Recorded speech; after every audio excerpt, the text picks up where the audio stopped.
हमारे बीच में प्राचा साहब बैठे हैं और जिन्होंने लोकसभा क्षेत्र रामपुर से अपना नामांकन भरा था। अभी रिसेंटली आप लोग वहाँ आए थे और मुझे नहीं लगता कि बार बार आप सबको ये बताने की ज़रूरत है। बड़े सारे सवाल हम सब पे उठे, पूरी टीम पे उठे कि क्यों आप जा रहे हैं। जैसे प्राचा साहब ने स्पष्टीकरण दे ही दिया कि आप उसी ईवीएम से कहेंगे कि इसका बटन दबाएं, अब हमें वोट करें जिस ईवीएम के खिलाफ आप लड़ते थे। और आज आपके सामने ये सच बताना इसलिए ज़रूरी था और बहुत टाइम लगा इस चीज़ों को करने के लिए, क्योंकि अगर हम यही प्रेस कॉन्फ्रेंस पहले कर देते, क्योंकि ऐसी बहुत सारी चीज़ें हुई, क्योंकि हम लोगों को बस कुछ हाँ एग्जैक्टली हम लोगों को बस कुछ है नहीं छुपाने के लिए। ओपन बुक है तो सारी चीज़ें सामने आ जाती है, तो पुलिस भी सतर्क हो जाती है, उस तरीके से एक्शन लेती है। और ये सरकार जो सामदाम दंडभेद की राजनीति कर रही है, जो जिसे कहते हैं ना खुल के बेईमानी, जो गुंडा राज है इनका, तो ये कुछ भी कर सकते हैं। इसीलिए it was important for us कि पहले नॉमिनेशन फाइल किया जाए ताकि हमारा नॉमिनेशन जो है वो जो नामा है वो एक्सेप्ट हो जाए और उसके बाद हम ये स्टैंड लेते। और बड़े अच्छे जो प्राचा साहब ने पहले ही ये चीज़ आप सब सुन रहे होंगे कि जो सबूत हमारे हाथ में लगा है, जिस तरीके से बताया कि स्टैंड अलोन मशीन्स नहीं है, वो किसी तरीके से भी हाईजैक कर लिया जाएगा, मैनिपुलेट कर लिया जाएगा। और इंटरनेट है यार, कुछ भी हो जाता है। वो पार्टी जिसे मैं बार बार कहती हूँ कि जो भ्रष्ट जनता पार्टी है, जब वो पेगासस जैसे सॉफ्टवेयर लगा के दूसरों के फ़ोन में क्या चल रहा है, क्या हो रहा है, क्या कॉन्वर्सेशन हो रही है, कहाँ बातचीत, किस भी तरीके का डेटा ले सकती है, तो क्या वो सत्ता में रहने के लिए आप लोगों के वोट नहीं ले सकती, मैनिपुलेट नहीं कर सकती? सो ये चीज़ बहुत इंपॉर्टेंट थी प्राचा साहब के लिए और हम सब पूरी टीम के लिए कि एक प्रैक्टिकल एग्जाम्पल देकर, क्योंकि अभी तक तो हियर से या अभी तक तो थियोरेटिकल बातें हो रही थी कि कोर्ट में ये पिटीशन है, लेकिन एक वो कैंडिडेट जो वहाँ से चुनाव लड़ रहा है, आपने देखा होगा कि जब कैंडिडेट चुनावी दौड़ में उतरते हैं तो वो अपना सब कुछ दाव पे लगा कर जाते हैं।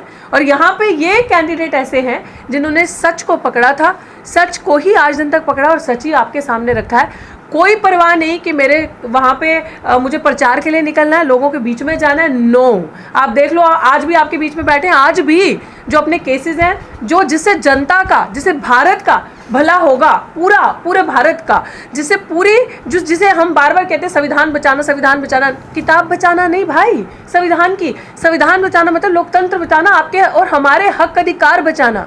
तो इसलिए बार बार हम ये गुहार लगा रहे कि ऐसा कैंडिडेट आपको कहीं नहीं मिलेगा। इस कैंडिडेट ने आपको ये चीज़ करके दिखा दी प्रैक्टिकली और दूसरों के लिए एक मैसेज और एक एग्जाम्पल सेट किए जो 543 बाकी हैं कि आप लोग भी जब नामांकन भरने के लिए जाएं तो जो सबूत आपको, वो जो कॉपी आपको, पत्रिका आपको मिलती है, उसमें देखें, पढ़ें क्या क्या लिखा है, एक्सेप्ट ना करें और चैलेंज करें कोर्ट में और ये कहें कि हम भी अपनी कॉन्स्टिट्यूएंसी में पेपर बैलेट से ही चुनाव होने देंगे। वो पर्ची वाला जो सर ने बार बार आपको समझाया, कोई स्टैम्प नहीं, कोई कुछ नहीं, वही जो निशान आपकी उंगली पे बचता है और उस पर्ची जो आपको दिखाई जाएगी, ना कि वो काले शीशे वाली भी। तो इट इज़ वेरी इंपॉर्टेंट और मुझे लगता है कि ये जनता नहीं करेगी तो कौन करेगा। और सबसे बड़ी आज एक रिक्वेस्ट, मतलब मैं भारत की बेटी और नागरिक होने के नाते जितनी भी पॉलिटिकल पार्टीज़ हैं, आप सबसे हाथ जोड़कर रिक्वेस्ट करती हूँ कि अगर आप लोकतंत्र को बचाना चाहते हो, आप भारत को बचाना चाहते हो, भारत में हम जैसे नौजवानों को बचाना चाहते हो, तो आपको किस चीज़ का डर है? आपने गठबंधन किया ना, आपने इंडिया फॉर्म किया ना, और अगर असली इंडिया को बचाना है तो इंडिया की सड़कों पे आना होगा ना। जितनी भी पॉलिटिकल पार्टीज़ हैं, पहले तो मैं जो वहीं की रामपुर में जो गठबंधन है, मैं उनसे हाथ जोड़कर विनती करती हूँ, रिक्वेस्ट करती हूँ कि ऐसा कैंडिडेट अगर आप विड्रॉ करते हैं अपना कैंडिडेट इनके सामने से, तो हम आपको लिख कर देते हैं 4 से 5 लाख की गिनती से। मैं कहती हूँ अगर 9 बजे वोटिंग शुरू होगी ना तो 12 बजे डिक्लेयर हो जाएगा ही इज़ द विनर।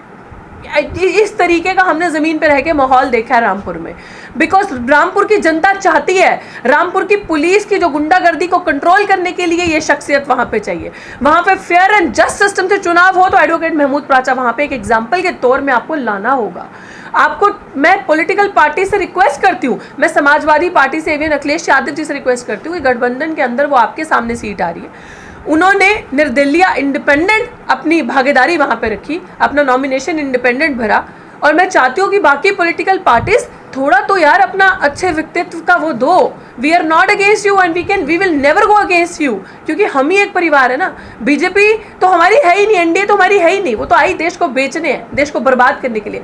तो अगर हम एक परिवार है तो उसी परिवार की एक बच्ची आपसे रिक्वेस्ट करती है कि प्लीज़ आप अपना कैंडिडेचर वहाँ से विड्रॉ करें और इन शख्सियत को, क्योंकि अगर ये शख्सियत वहाँ महमूद प्राचा जी जीतते हैं तो तमाम वो मजलूम लोग, उनकी आवाज़, वो जो हक मिला है आपको वोट का, जो पिछली बार भाजपा के गुंडों ने मुसलमानों को घर से बाहर नहीं निकलने दिया, सीआरपीएफ लगा दी। क्यों? मैं बता रही हूँ कि मिनॉरिटीज़ और दलित, एससी एसटी जो है मेन टारगेट होते हैं। गरीब लोग हैं यार, हम, हमारे पास है तो कुछ है नहीं, तो इन लोगों को दबा दो, पुलिस की वर्दी में आ जाओगे तो बेचारे लोग सहम जाएंगे, बच्चों को बाहर नहीं भेजेंगे कि पर्चा ना हो जाए, डंडा ना पड़ जाए, अरेस्ट ना कर लो।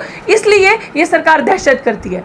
सबसे पहली बात तो अगर ये वहां पे लड़ेंगे तो हम लोगों का आपने इतिहास देखा है, जब से आप लोगों ने हमें सड़कों पे लड़ते देखा है, 8-8, 9-9 FIR मैं अकेली झेल रही हूँ, तो आप लोगों ने हमें देखा कि हम डर के भागे नहीं, हमने जंग का मैदान छोड़ा नहीं, हमने अपने लोगों को पीछे रखा जो हमारे सपोर्टर्स आते, लेकिन फिर भी हम आगे रहे। डंडा लाठी पर्चे झेलने में हम पीछे नहीं हटेंगे, क्योंकि हम इस देश को, इस देश के कानून व्यवस्था से ही करेंगे, और इस देश में जो गुंडा पिशाच राज आ चुका है उन गुंडों को ये चीज बताएंगे।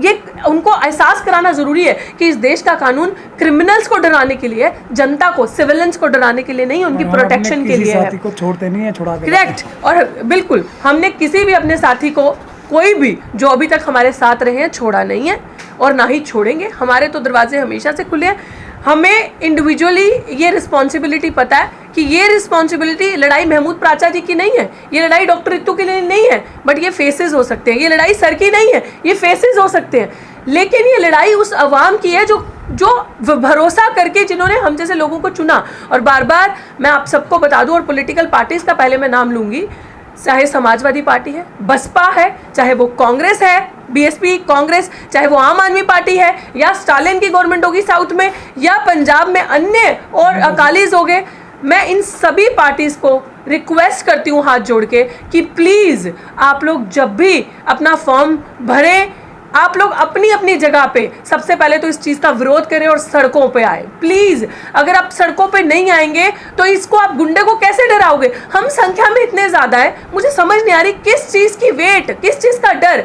वो इतने से हैं और इतने शरारती हैं। आज 303 हैं जो 400 पार कह रहे हैं। इसी ईवीएम का सहारा लेते हुए अगर वो दोबारा आ जाते हैं तो क्या बचेगा ये देश, बचेगा लोकतंत्र, बचेगी ये बेटी जो आज बोल रही है, क्या बचेगी ये प्रेस, ये असली रियल मीडिया? नहीं बचेगी। इस प्रेस को ईवीएम की बात करने पे इनकी वीडियोस बंद की जा रही है, स्ट्राइक हो रही है, इनके चैनल्स बंद किए जा रहे हैं। ये लोकतंत्र है? इस बेटी को अपनी पढ़ाने के लिए अगर यूनिवर्सिटी के अंदर गई तो यूनिवर्सिटी में साजिश करके निकाल दिया, फिर मोदी जी ने कहा पकोड़े बेचो, पकोड़े बेचे तो FIR कर दी, पर्चे कर दिए। तो कहाँ मैं सुरक्षित हूँ?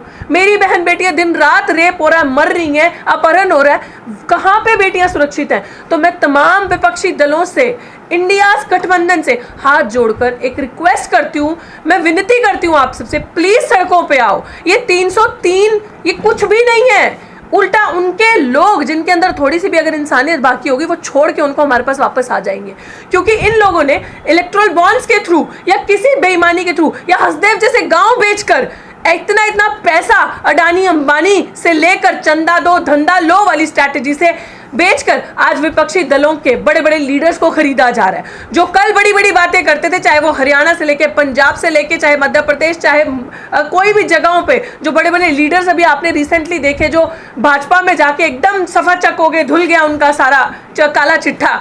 वो क्या है? वो एक तो ईडी का डर या पीछे कोई कुछ गड़बड़ की उसका डर, हम नहीं जाएंगे, लेकिन हम नहीं जाएंगे ना, हमें ईडी का डर है, हमारे यहाँ सब हो चुका है। एग्जैक्टली, हम नहीं जाएंगे। उसी पे आ रही हूँ। इतना पैसा दे देना कि आने वाले 5 साल आपको समझ में आ जाएगा, यार मैं बनूं कुछ नहीं बनूं, 5 साल तक इतना पैसा दे दिया मुझे कि मैं आराम से मेरे पुश्ते तक बैठ के खाएंगे, मुझे किसी चीज की जरूरत ही नहीं। तो ये बेईमानी, ये गद्दारी ये करती है। और आप लोगों ने देखा 2020 में इसी दफ्तर में, इसी जगह जहां हम बैठे हैं, ईडी की रेड पड़ी थी। और अगर ये आवाज आज स्पेशल सेल या 200 कमांडर्स ने रेड करी थी और 16 घंटे से ज्यादा वो रेड चली थी, और अगर डरने वाले होते तो शायद आज नतमस्तक होके भाजपा में हम लोग बैठे होते। तो प्राचा जी इस कुर्सी पे आज भी बोल्ड, निडर, फेयर एंड जस्ट सिस्टम के साथ यहाँ पे नहीं बैठे होते। आप सबके सामने अगर कोई ऐसी आवाज जिसने दलित बच्ची की वो आवाज को बुलंद किया और उसको मरने नहीं दिया, उसको ये बताया कि no more Rohith Vemula, no more institutional murders, you got to fight, आपको लड़ना है। तो उसी की वजह से आज हम इतने सशक्त होकर, मजबूत होकर यहाँ बैठे हैं। बस ये आज प्रेस कॉन्फ्रेंस उन लोगों के लिए है जो चुनावी दौड़ में उतर रहे हैं,